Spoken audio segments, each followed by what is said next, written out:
At 10 years old, Macaulay Culkin carried a movie that earned about $476 million worldwide.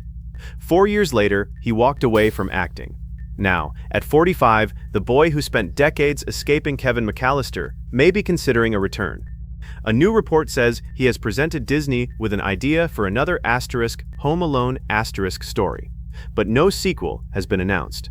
To understand why his possible return matters, you have to understand why the most famous child in Hollywood wanted to disappear. Long before the screaming face, the paint cans, and the aftershave, Macaulay was already working. He began performing on stage at 4.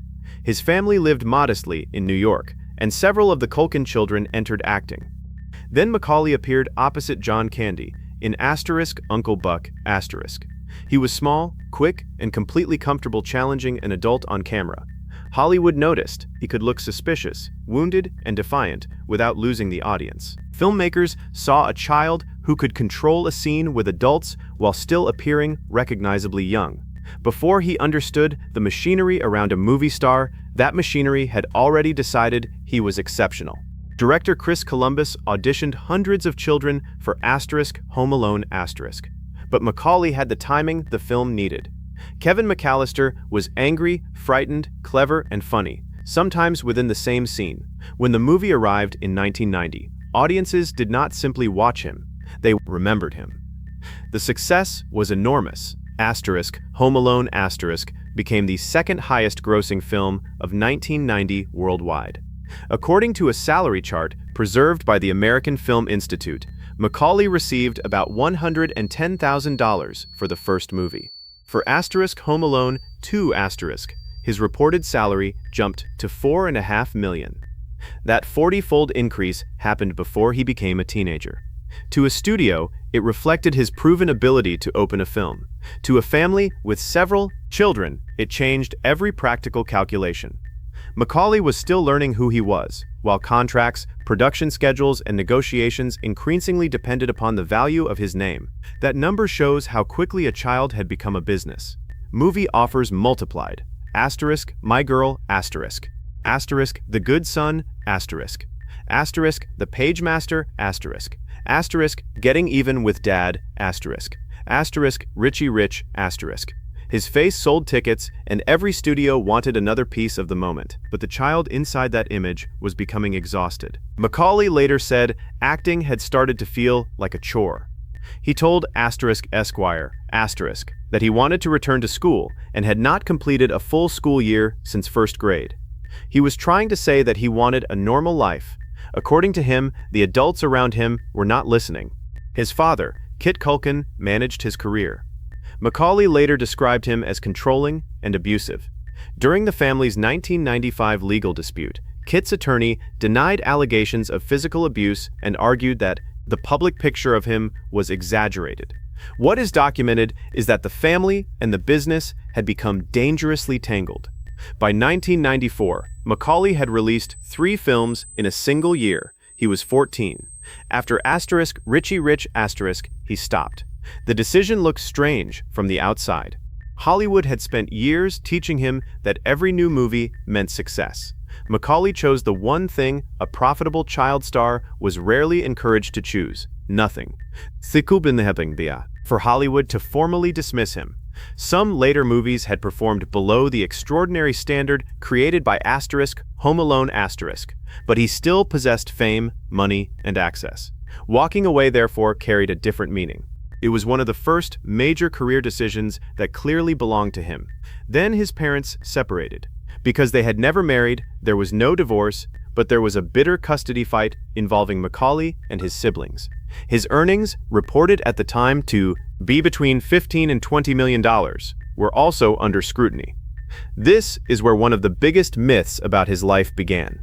Headlines said Macaulay had divorced, or legally emancipated himself from, his parents. Years later, he said that was not what happened. He removed both parents' names from his trust and appointed an independent executor to oversee the money. He was not choosing one parent over the other. He was removing the money from their control. That distinction changes the story. The famous child did not dramatically reject his entire family in one courtroom moment. He created a boundary between his life and the financial machine built around him. For years, the public treated his absence as evidence of collapse. Tabloids studied his appearance. Rumors filled the silence, but Macaulay had enough money to refuse the usual Hollywood schedule, and refusal was exactly what he had wanted as a teenager. When he returned, he did it selectively. He played a dark, adult role in Party Monster *, appeared in *, saved *, made independent projects, performed comedy, and formed a pizza-themed band. Some choices confused audiences. That appeared to be part of the point.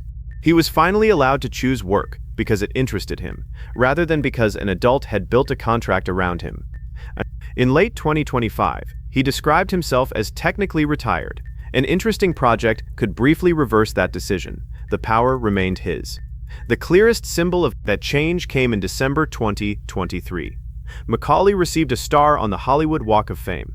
Catherine O'Hara, who played his mother in Home Alone *, stood beside him. So did Brenda Song, his partner, and the mother of his children. The ceremony connected three versions of his life. The child audiences remembered, the adult Hollywood misunderstood, and the father he had chosen to become. When O'Hara died in January 2026, Macaulay's tribute addressed her as Mama and expressed the pain of believing they had more time. The relationship audiences first saw as fiction had survived far beyond the movie. And now Kevin McCallister is waiting again. In 2025, Macaulay publicly described an idea for a sequel. Kevin would be an overwhelmed father, locked out of his own house by his son. The traps would return, but the house would represent something deeper, a father trying to get back into his child's heart. In July 2026, a new report claimed that Macaulay had taken an idea to Disney. That report has not become an official movie announcement, and the original director, Chris Columbus, has argued that the old magic should be left alone. But Macaulay's willingness to discuss returning is revealing. As a child, he played a boy abandoned by his family who proved he could survive alone. As an adult, he built a life in which he could decide when to be seen, when to work, and when to walk away. Returning to Home Alone would no longer mean surrendering control. It would mean returning on his own terms. That is the part of Macaulay Culkin's story the old headlines missed. Hollywood did not simply lose its most valuable child star. A young person recognized that success without choice could become another kind of trap. He stepped away before the industry could make every decision for him. Whether the sequel happens remains uncertain. The larger comeback has already happened. Macaulay did not rebuild his life by becoming the busiest actor in Hollywood. He rebuilt it by gaining the power to say yes only when he wanted to. And if Kevin McCallister finally comes home, this time Macaulay Culkin will be the one deciding who opens the door.